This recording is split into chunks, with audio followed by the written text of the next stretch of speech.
안녕하세요. 저는 50대 여자입니다. 지금은 서울의 작은 빌라에서 혼자 살고 있습니다. 혼자 사는 게 어린 시절엔 죽기만큼 싫고 힘들었는데 나이가 들고 나니 이것만큼 좋은 게 없네요. 자식이고 남편이고 걱정할 것도 없고 그냥 혼자 노작노작 아는 사람 식당 가서 가끔 파트타임 알바도 하고 우리 동에 사는 윗집 아줌마가 한 명 있는데 일손이 모자라면 제게 연락을 해서 혜민이 엄마, 오늘 부업할래? 하고 자동차 부품 끼우는 부업거리를 한 무대기 가져오면 그걸 앉아서 끼우기도 하고 그러면서 사연도 듣고 TV도 보고 그렇게 살고 있습니다.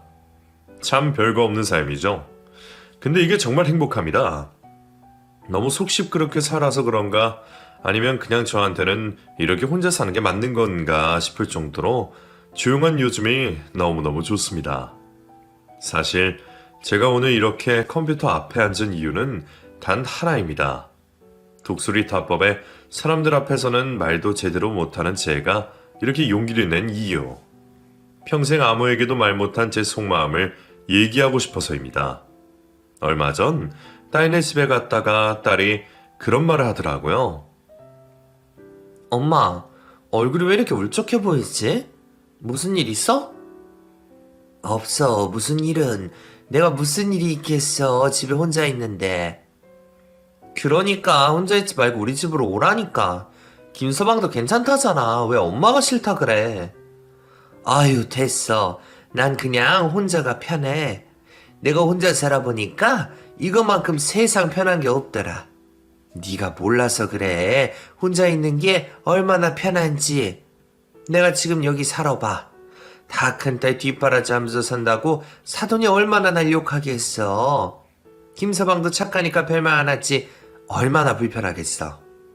퇴근하고 나면 팬티바람으로 속 시원하게 돌아다녀야 되는데 그러지도 못하고 소파에 누워서 배까지 짚고 신나게 자고 싶은데 그런 것도 힘들 거 아니야. 그렇다고 내가 방 안에만 갇혀있을 수도 없는 노릇인데 아유 못해 하고 손살을 쳤습니다. 그러자 딸이 제 손을 잡더니 엄마, 힘든 거 있으면 말해. 엄마한테 나밖에 없잖아. 내가 얼마 전에 TV 보는데 거기서 한 박사님이 그런 말을 하더라. 마음속에 담아두는 게 능사가 아니래. 가끔은 속 시원히 말을 해야 응어리가 풀린다고 하더라고. 엄마 근데 평생 살면서 아무한테도 한풀이 안 해봤잖아. 내가 병원에 가자고 해도 아픈 데도 없는데 병원은 왜 가냐고 하고. 근데 내가 보기에 엄마 많이 힘들고 아파. 그래서 내가 걱정이 돼서 그래. 그러니까 힘든 게 있으면 나한테라도 말 좀 해. 나 진짜 엄마 때문에 속상해 죽겠어. 난 이제 행복하고 잘 사는데 엄마는 여전히 그때에 머물러 있는 것 같아. 하고 얘기를 하더라고요. 그때라니. 그 끔찍했던 때? 아이고, 너 그런 말 말어라. 엄마 다 잊었어. 지금 너무 좋아. 정말 행복해. 그러니까 너무 걱정 말고 김서방한테 잘하고 예수한테 잘해주면서 엄마 노릇하고 살아. 넌 엄마처럼 절대 살지 마. 그냥 가정 꾸리고 행복하게 사는 모습. 그것만 보여주면 돼. 엄마는 그거면 바라는 거 없어. 하고 말을 해줬죠. 그리고 그날 집에 와서 엄청 울었습니다. 다 큰 딸에게 걱정을 끼친 것도 미안하고 제 얼굴이 그렇게 안 좋나 싶어 거울을 몇 번이고 봤는데 전 잘 모르겠더라고요. 어쩌면 세월이 지나면서 얼굴도 변해버린 거겠죠. 매일 거울을 보는 저와는 다르게 가끔 저를 보는 딸은 늘 제 걱정뿐이었습니다. 그래서 딸이 시키는 대로 해보기로 했죠. 사실 친구도 없고 남편도 없는 제가 이런 속 얘기를 누구에게 할 수 있을까요? 거울에 대고 하자니 민망하고 창피하고 딸내미 말대로 병원 가서 처음 보는 사람에게 얼굴을 맞대고 미주알 고주알 제 얘기를 하자니 그게 뭐하는 짓인가 싶기도 합니다. 아무리 치료비를 내고 돈 받고 하는 거라지만 못할 짓 같더라고요. 유튜브를 찾아보다가 한국에서 가장 많이 죽는 사람들이 정신과 의사라는 통계도 받고 그런 걸 보니까 그 사람들도 감정 노동이 얼마나 힘들까 싶고 미안하더라고요. 그렇게 시간이 흘렀습니다.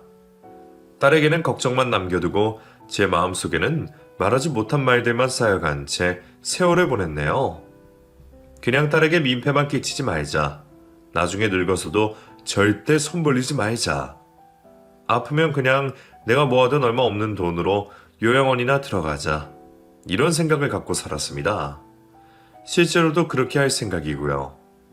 딸은 제게 너무 애틋했고 늘 제게 잘해주고 싶었지만 이상하게 그냥 모든 게 다 민폐 같고 제가 삶에 방해가 되는 것 같았습니다. 그래서 손녀딸이 태어나자마자 2년 정도 왕래하다가 이제 좀 손이 덜 간다 싶어서 1시간이 넘게 걸리는 동네로 이사를 하게 됐습니다. 처음 제가 이사를 한다고 했을 때 정말 아이고 딸이 말도 못하게 저를 말렸습니다. 엄마 왜 이사 가는데? 엄마 없으면 나 혼자 얘서 어떻게 키워? 엄마 가지 마. 내가 너무 힘들게 해서 그래? 근데 엄마도 알겠지만 나도 지금 처음 키워보는 거잖아. 그러니까 엄마가 좀 도와줄 수 있잖아. 우리가 가까이 있으면 식비도 줄이고 엄마만 괜찮으면 우리 집에 들어와서 살아도 되니까 얼마나 좋아. 김서방도 진짜 괜찮다고 했다니까? 하면서 계속 저를 설득했죠. 하지만 저는 그것마저도 민폐라고 생각했습니다. 그냥 적당히 옆에서 도와주다가 점점 딸과도 멀어져서 딸이 사위와 함께 행복하게 사는 걸 지켜만 봐야겠다고 생각했죠. 저도 제가 왜 이렇게 됐는지 모르겠습니다. 그래서 부업을 하면서 곰곰이 생각해 봤었죠. 살다 보면 남에게 피해를 좀 줄 수도 있는 거고 나도 피해를 받을 수도 있는 건데 왜 이렇게 예민해졌을까? 다른 사람도 아니고 딸에게까지 내가 왜 이럴까 싶었는데 결국 제 생각은 꼬리에 꼬리를 물어 남편에게 닿더라고요. 전 정말 남편을 끔찍하게 싫어합니다. 그리고 시댁이란 존재도 끔찍하다고 생각합니다. 뭐 좋은 사람들도 많을 테고 정말 친딸처럼 대해주는 사람들도 많겠지만 적어도 제게 시댁은 그런 존재는 아니었습니다. 저는 어릴 때부터 부모님이 일찍 돌아가셔서 할머니 손에 자랐습니다. 제 나이 18살에 할머니 장례 다 치러드리고 남은 돈으로 서울 친구네 집에서 얹혀 살게 됐죠. 그 친구 부모님이 참 좋으신 분들이었습니다. 사실 친구라고 하기도 뭐했고 돌아가신 할머니가 아는 사람이었는데 할머니 돌아가시기 전에 병원에 있을 때 제게 주소 하나를 적어주면서 나 죽으면 이 집 가서 살아. 여기서 밥도 먹고 학교도 다니고 그래. 눈치 볼 거 없고 그 주소 적힌 곳으로 가서 내 이름 되면 알아서 잘 챙겨줄 거야. 하고 말씀하셨죠. 저는 혹시나 그 주소가 적힌 종이를 잃어버릴까봐 머릿속에 통째로 외워버렸고 할머니가 돌아가시고 집이랑 땅을 다 처분하고 서울로 갔습니다. 그 집에 처음 도착했을 때 웬 남자 한 명이 문을 열어줬습니다. 누구냐? 안녕하세요. 저 안복래 할머니 손녀인데요. 할머니가 얼마 전에 돌아가셨어요. 근데 돌아가시면서 제게 이 집에 가서 살면 될 거라고 해서 찾아왔어요. 안복래 할머니? 할머니가 돌아가셨어? 아휴, 할머니 돌아가셨구나. 여보 나와봐. 복래 할머니가 돌아가셨다고 소녀가 왔어. 하면서 집안에 있는 사람을 부르더라고요. 집안에서는 깜짝 놀라며 복래 할머니 소녀가 왔다고? 아이고 이게 무슨 일이야. 아이고 잘 왔네 잘 왔어. 할머니가 돌아가셨구나. 소식도 몰라서 찾아뵙지도 못했어. 그래도 잘 왔다. 잘 왔어. 하고 저를 반겨주시더라고요. 무슨 사이인지는 몰라도 반겨주시니 우선 너무 좋았고 그래도 마음 편하게 들어갈 수 있었습니다. 그 부부는 제게 작은 방을 하나 내줬습니다. 그러면서 하시는 말씀이 내 집이라고 생각하고 편히 지내. 우리도 딸이 하나 있어서 불편하진 않을 거야. 둘이 친하게 지내면 더 좋은데 뭐 안 맞으면 어쩔 수 없지만 우리 딸도 성격이 동글동글해서 잘 지낼 것 같긴 하네. 하고 말씀하시더라고요. 근데 우리 할머니랑 무슨 사이인지 여쭤봐도 되나요? 사실 제가 이렇게 와도 되는 건지 우선 할머니가 가라고 해서 찾아는 왔거든요. 할머니도 참 그냥 같은 동네 살았던 사람이야. 할머니가 잘해주셨어. 깊게 하려고는 하지 말고 그냥 여기서 잘 지내면 돼. 18살이라고 했지? 이제 다 컸네. 정말 이쁘게 잘 컸어. 하고 제 머리를 쓰다듬으시더라고요. 그날 밤 저 정말 두 다리 뻗고 실컷 잤습니다. 장례 기간 동안 그리고 할머니가 돌아가시고 나서 집안일을 정리하느라 너무너무 힘들었는데 그날 밤 꿈에 할머니가 나와서 저랑 같이 넓은 코스모스 밭을 걷는 꿈을 꿨거든요. 그래서 거진 10시간을 자고 일어났는데 아침이 됐더라고요. 그날 아침 그 집 딸이라는 친구를 처음 만났고 조금 어색하긴 했지만 그래도 아주머니가 진수성찬을 차려주셔서 정말 배 터지게 밥을 먹었던 기억이 납니다. 그렇게 저는 남은 학교 생활을 그 집에서 했습니다. 부족한 용돈도 학용품도 그 집에서 대주시고 이유는 모르겠지만 제게 용돈도 꼬박꼬박 주셨습니다. 정말 너무너무 잘해주셨습니다. 제가 20살이 되면서 그 집을 나올 때 그 집 아주머니 아저씨가 제게 100만 원을 주시면서 적은 돈인데 이걸로 되겠어? 그냥 같이 살아도 되는데 왜 굳이 그렇게 나가려고 그래? 우리는 하나도 안 불편한데 하면서 저를 잡아주셨습니다. 그것만으로도 너무 감사했죠.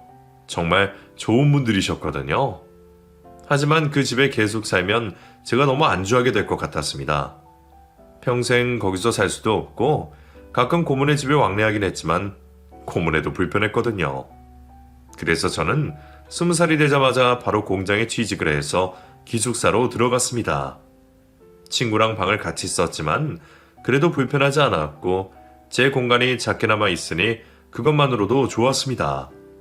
거기다가 그곳에서 만난 친구들은 대부분 가장인 친구들이었습니다. 밑으로 동생들이 줄줄이 있거나 아니면 부모님이 돌아가셔서 동생을 키워야 하는 입장이었죠. 다행히도 저는 부모님이 돌아가시면서 저와 어린 시절엔 연락을 하던 오빠 2명이 있었는데 할머니가 돌아가시면서 오빠들과 연락이 끊겼고 어디서 뭐하고 사는지 결혼은 했는지 아무것도 모르는 상태라 그냥 제가 번 돈 저만 잘 관리해서 쓰면 되는 상황이었습니다. 그러다 보니 돈이 잘 모인 것도 사실이었고 돈 쓰는 법도 몰라서 그냥 무작정 모으기만 했습니다. 그렇게 돈만 모으길 5년. 저는 그래도 또래 친구들보다 꽤 넉넉하게 돈을 가질 수 있게 됐고 공장을 퇴사하고 사무직으로 가야겠다는 생각이 들었습니다. 제가 졸업한 학교도 상고였고 잘하는 건 아니지만 그래도 커피 타기나 잔심부름 같은 건 할 수 있다는 생각이었죠. 그렇게 저는 파트장님에게 퇴사 사실을 말했더니 파트장님이 먼저 너도 사무직 가려고 그러는 거야? 하고 말씀하시더라고요. 네, 어떻게 하셨어요? 여기 애들이 다 그렇지 뭐. 특히나 여자애들이면 사무직이 낫지. 근데 넌 잘할 것 같다. 안 그래도 얼마 전에 친구랑 술 한잔 하다가 친구네 사무실에 여직원을 구한다는데 거기 한번 가볼래? 하고 일자리 제안해 주셨습니다. 정말요? 전 너무 좋죠. 진짜 감사해요. 저 뽑히면 정말 열심히 잘할게요. 진짜 감사합니다. 하고 몇 번이나 꾸벅 인사를 했습니다. 그렇게 저는 사직서를 낸 후에 한 달 정도 공장에서 일을 했고 일주일 쉬고 바로 사무실로 출근을 했습니다. 그 안에는 16명 정도 되는 직원이 있었습니다. 남직원, 여직원 섞여 있었지만 남직원의 비율이 훨씬 높았습니다. 그 안에 있던 차장이란 남자가 여러분 인사하세요. 오늘부터 우리랑 같이 일하게 될 김양이에요. 김양, 인사해. 하고 사람들에게 저를 소개시켜줬습니다. 필요한 거 있으면 김양한테 부탁하면 돼요. 비품이나 뭐 커피나 이런 것도 김양이 다 채워줄 거니까 다들 김양한테 잘 보여야 돼. 하고 말씀하시더라고요. 저랑 같이 일하는 직원 언니가 한 명 있었는데 그 언니가 저를 보더니 네가 와서 너무 다행이다. 나 혼자 얼마나 힘들었나 몰라. 우리 잘 지내보자. 하면서 제게 먼저 악수를 청했습니다. 그렇게 저는 사무실에서 일하는 직원이 됐습니다.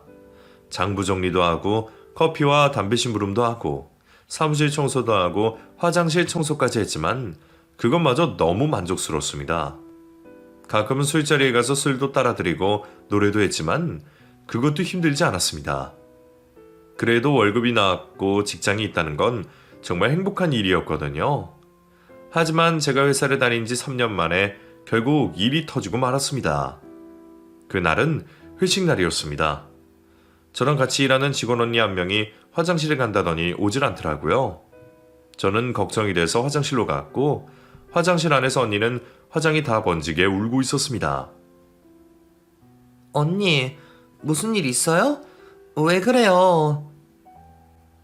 나 진짜 더럽고 치사해서 진짜 관둘 거야. 이 거지 같은 회사 더 이상은 못 다녀. 너도 조심해 진짜. 돈 때문에 이런 더러운 회사 다니지 말고 얼른 다른 곳 알아봐서 관두란 말이야. 하고 제게 경고하듯 말하더라고요. 사실 전 지금의 회사가 너무 만족스러웠습니다. 대체 뭐 때문인지 이유를 모르겠더라고요. 제가 바보 같은 표정으로 언니를 쳐다보자 언니는 저를 보며 너 정신 차려. 지금은 내가 있으니까 네가 그런 꼴을 안 당하는 거야. 술자리 있을 때마다 내가 차장님 옆에 앉았던 거 알지? 분위기는 시끄럽고 차장님은 맨날 나한테 귓속말하잖아. 너 몰라? 그럴 때마다 나한테 뭐라고 한 줄 알아?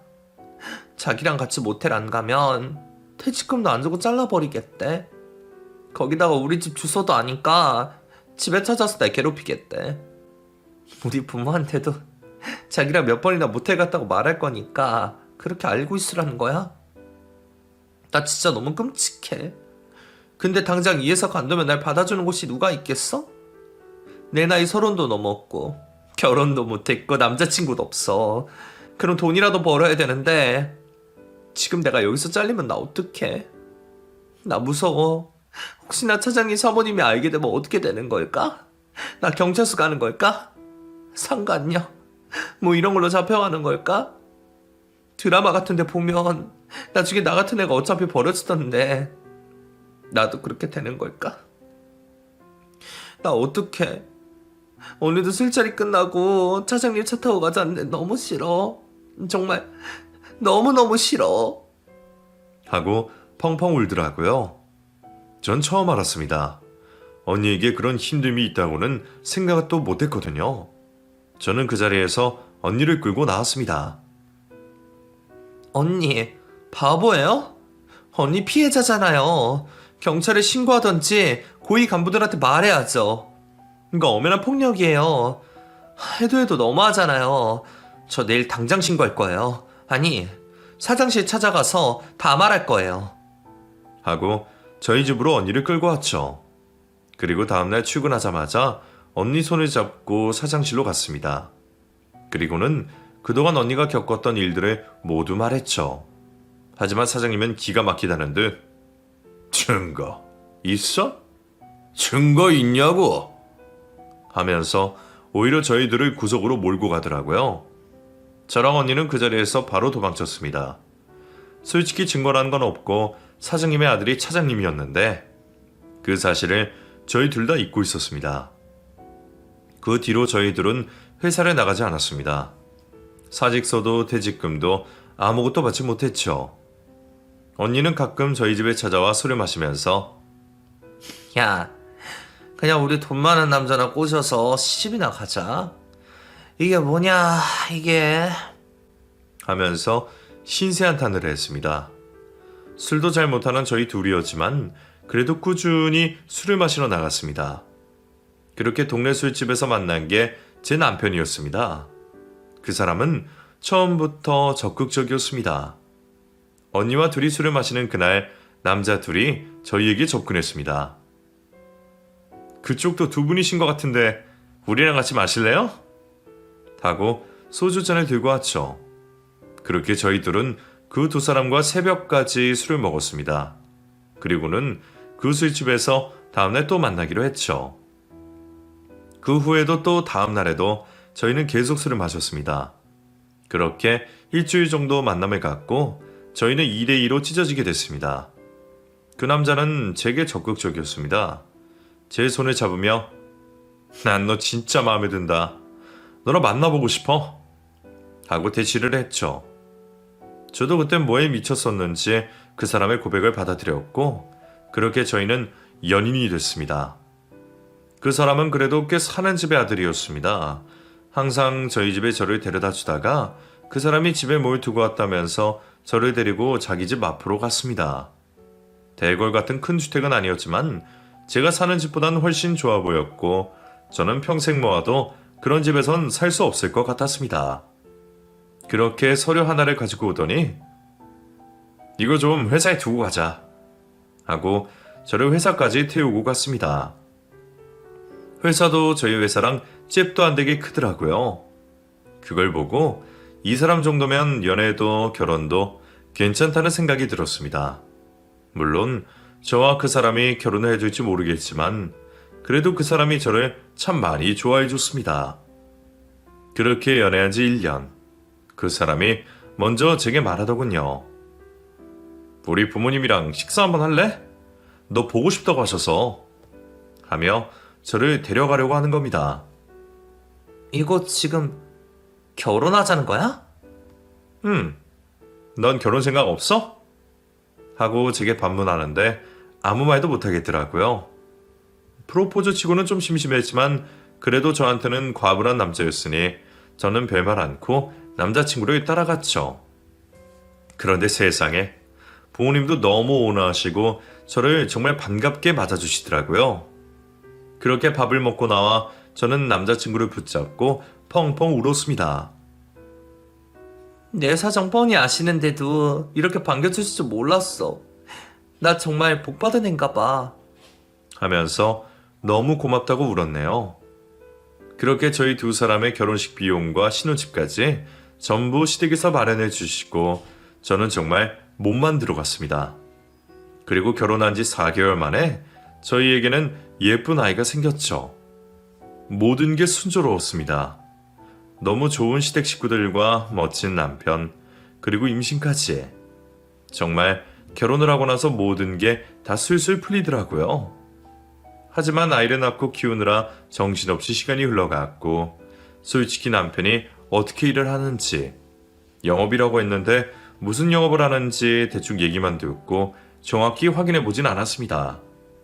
그래도 돈은 잘 벌어오고 저희가 먹고 사는 데는 지장이 없으니 알아서 잘하겠다 싶었죠. 하지만 그건 저만의 착각이었습니다.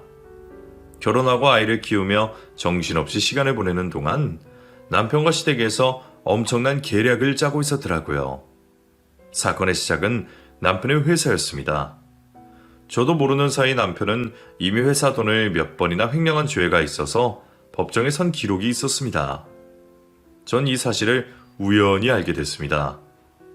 아이를 데리고 시댁에 갔던 날 안방에서 통화를 하는 시어머니의 전화를 듣게 됐거든요.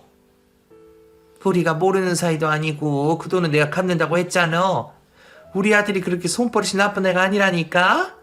뭘 몰라서 그래. 아이고 무슨 소리야. 무슨 징역을 살게 징역을.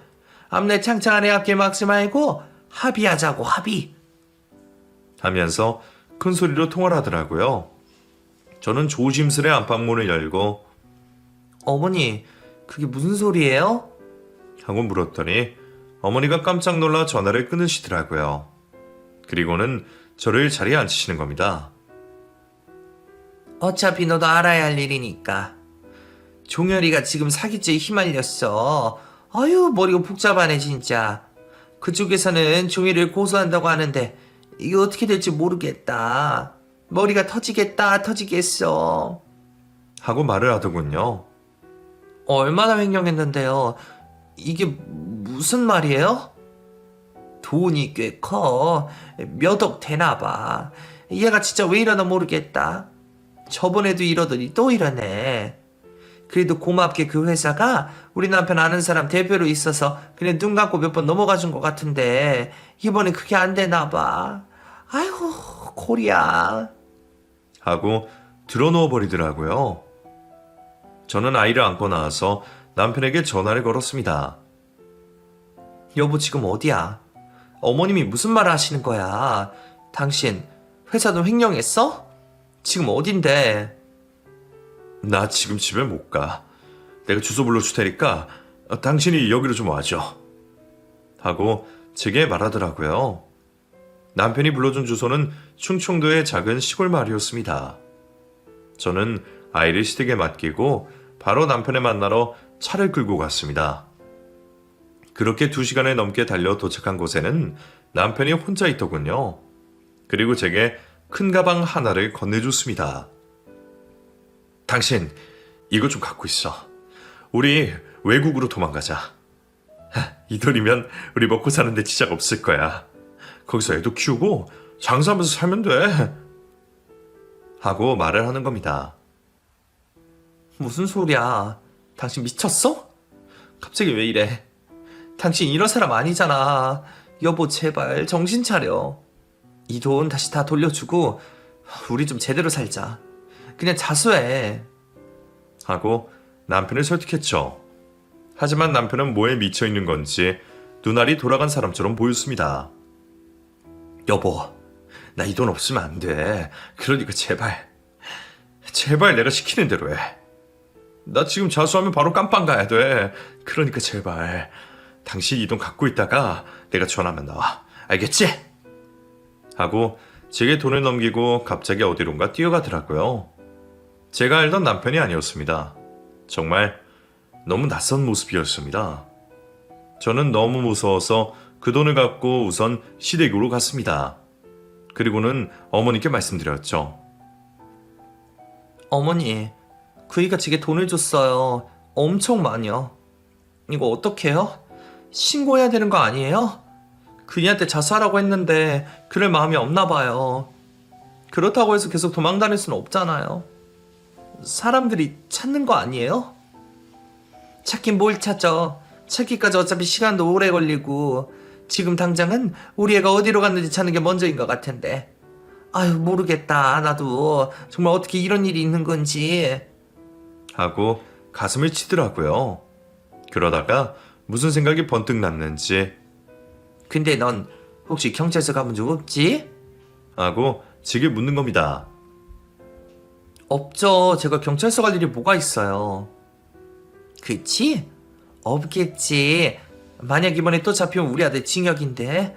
너는 초범이잖아. 아마 집행유예에서 끝나지 않을까 싶은데. 내가 잘 아는 변호사가 있거든?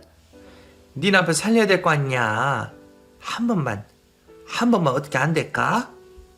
하고 두루뭉술하게 말을 하더라고요. 설마 지금 저보고 뒤집어 쓰라는 말이에요? 아니요, 어머니, 어떻게 그런 말을 하세요? 전 아무것도 모르는데. 하고 뒷걸음질 쳤더니 제 손을 꽉 잡으며 너는 일도 안 하고 애만 키우잖냐? 어차피 집행유예라니까? 그럼 그냥 재판 몇 번 쓰고 집에 오면 돼. 쟤는 돈도 벌어야 되고 앞으로 계속 사회생활도 해야 되는데. 제가 만약 깜빵 가면 너랑 딸내미는 어떡할래?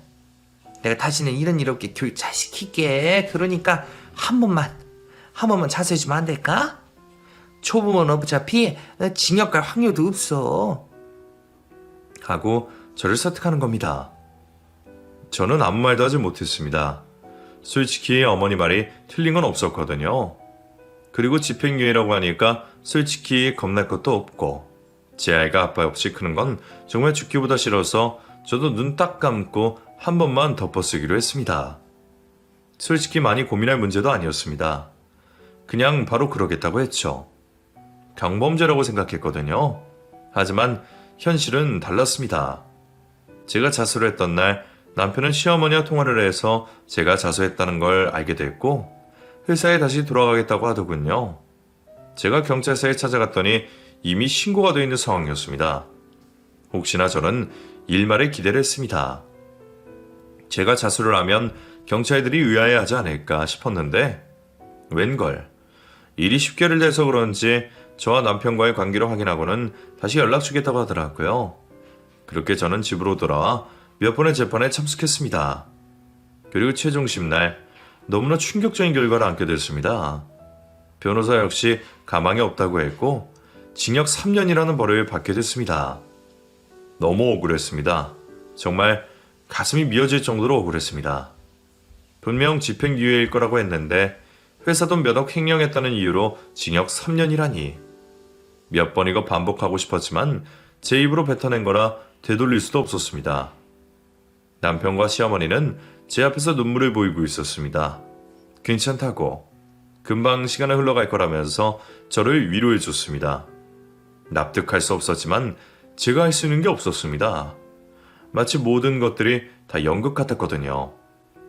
그렇게 전 창창한 나이에 3년이라는 시간을 감옥에서 보내야 했습니다. 여성교동소에 수감되긴 했지만 너무 암흑 같은 곳이었고 그 안에서는 서열이 철저했습니다. 방장 언니가 있었는데 살인죄로 무기징역을 사는 언니였습니다. 저는 초반엔 잠도 제대로 자지 못했습니다. 밥도 먹지 못했습니다. 그래도 시간은 하루하루 흘러갔고 아이와 남편이 면회 오기만을 기다렸습니다. 하지만 시어머니만 찾아와서 지금 애가 좀 아파서 올 수가 없어. 그래서 내가 왔어? 하고 얼굴만 빼꼼 내밀더라고요. 어머니, 남편이랑 애를 보고 싶어요. 저 없이도 잘 지내나요? 밤에 잠은 잘 자요? 그럼 걱정하지 마. 어린애를 여기 데려오기 좀 그래서 사진만 뽑아왔어. 애가 아직도 크지도 않았는데 어떻게 교도소에 데리고 와. 하고 말하더라고요. 그럼 그이는요? 어머님이 봐주시고 그이가 올 수도 있잖아요. 어떻게 한 번을 안 와요? 너무 서운해요. 제가 여기서 어떻게 지내는지 궁금하지도 않대요? 죽었는지 살았는지 대체 뭐하고 지냈는지 밥은 잘 먹는지 궁금하지 않대요? 궁금해하지. 근데 애 키우느라 바쁜데 어떡해. 내가 그래서 대신 간다고 했어. 사실 말이 쉽지. 여기가 가까운 것도 아니고 하루 꼬박 와야 올 수 있는데 여기까지 오는 게 쉽겠어? 그리고 여성교도소에 남자가 들어오는 게 쉬운 일이 아니야. 그러니까 이해 좀 해줘. 뭐 하루 종일 보는 것도 아니고 잠깐 보는 건데 몇 시간 동안 왔다 갔다 하고 또 출근하고 하기는 너무 힘들잖아. 어머니, 근데 말이 너무 심하시네요. 저였으면 안 그랬을 거예요. 1분을 봐도 10분을 봐도 왔을 거예요. 저한테 미안한 마음도 없대요? 내가 지금 누구 때문에 내가 왜 여기서 이러고 살고 있는데요? 처음엔 저도 그러려니 했어요. 근데 이건 아니잖아요. 적어도 애라도 아니 남편이라도 와서 저를 달래주고 위로해줘야 되는 거 아니에요? 어떻게 입 닫고 썩 모른 척 할 수가 있어요. 그러고도 그 사람이 남편이에요. 저 진짜 여기서 나가면 가만 안 둘 거예요. 정말 안 참을 거고 어머니한테 저한테 시킨 거라고 전부 말할 거예요. 솔직히 그이도 알잖아요. 근데 어떻게 저한테 이럴 수가 있어요? 진짜 너무한 거 아니에요? 하고 소리를 질렀죠. 그렇게 면회 시간이 끝났고 제가 그 난리를 치느로 어머님도 저를 찾아오지 않았습니다. 그렇게 3년의 시간을 고통 속에 보냈습니다. 주소날 아침도 아무도 안 왔더라고요. 저는 바로 택시를 타고 터미널로 갔고 터미널에서 버스를 타고 서울로 갔습니다. 바로 시댁에 찾아갈 생각이었죠. 우선 애부터 봐야겠다고 생각했거든요. 그날은 평일이었고 새벽이었습니다.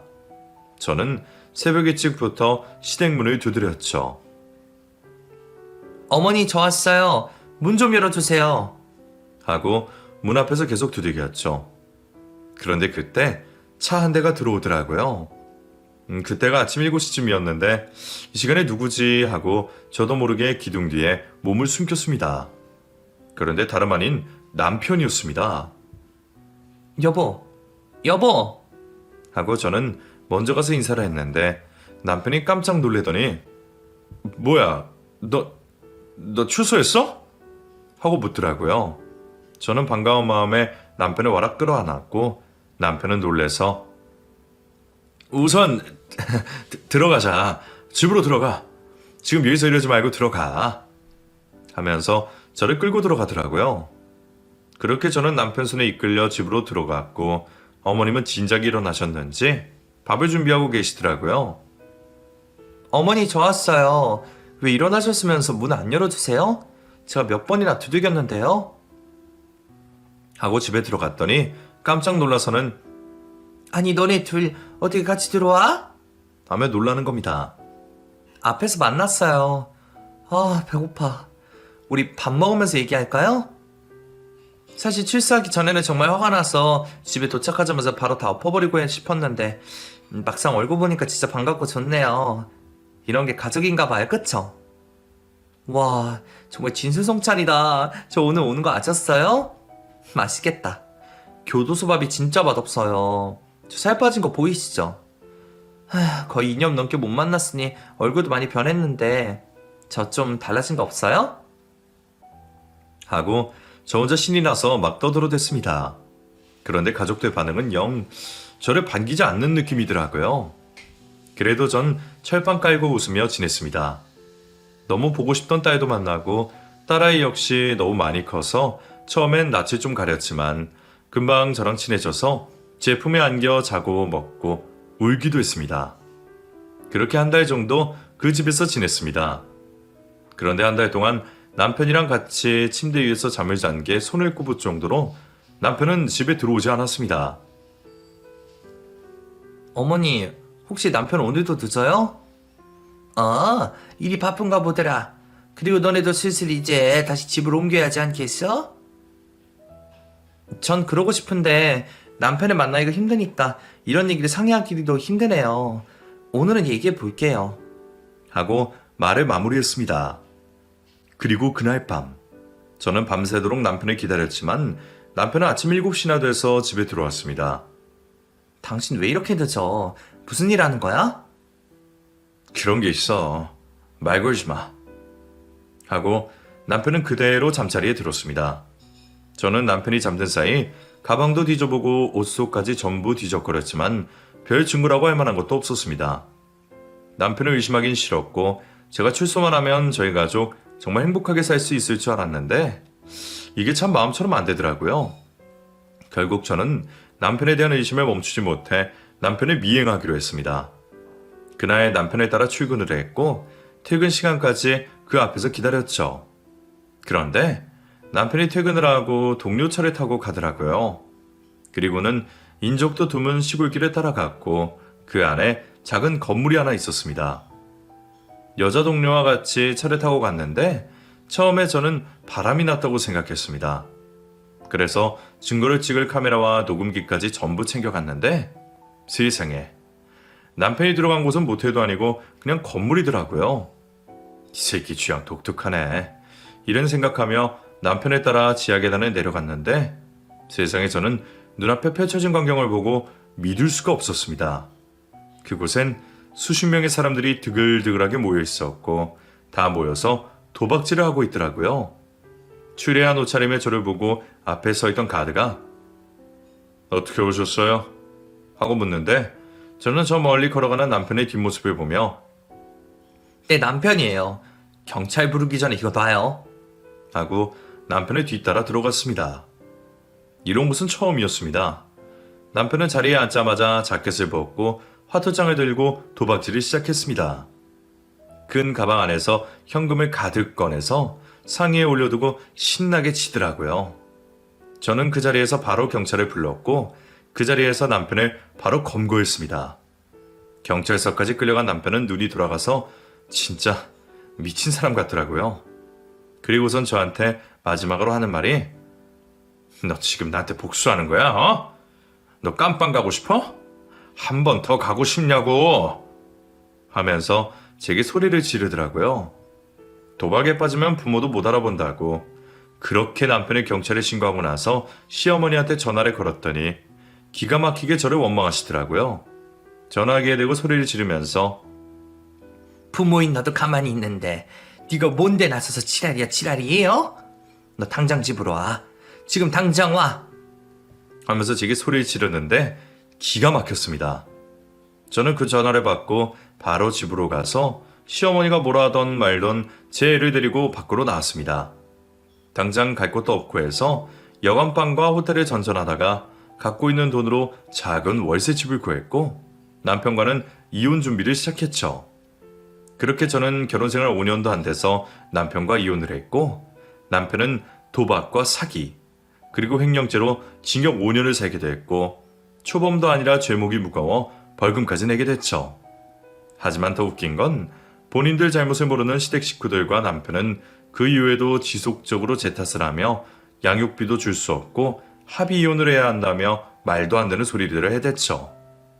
그래도 다행히 소송을 해서 제가 승소하게 됐고 아이를 키우는 동안 남편에게 양육비를 받았고 그 돈에 제가 버는 돈까지 조금 합쳐서 아이를 키웠습니다.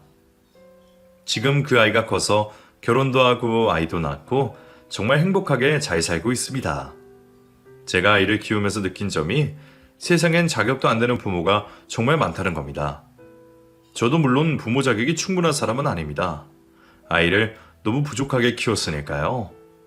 요즘 젊은 사람들은 안 그런 사람이 더 많겠지만 결혼을 하고 아이를 낳는 게 절대로 수순이 아닙니다.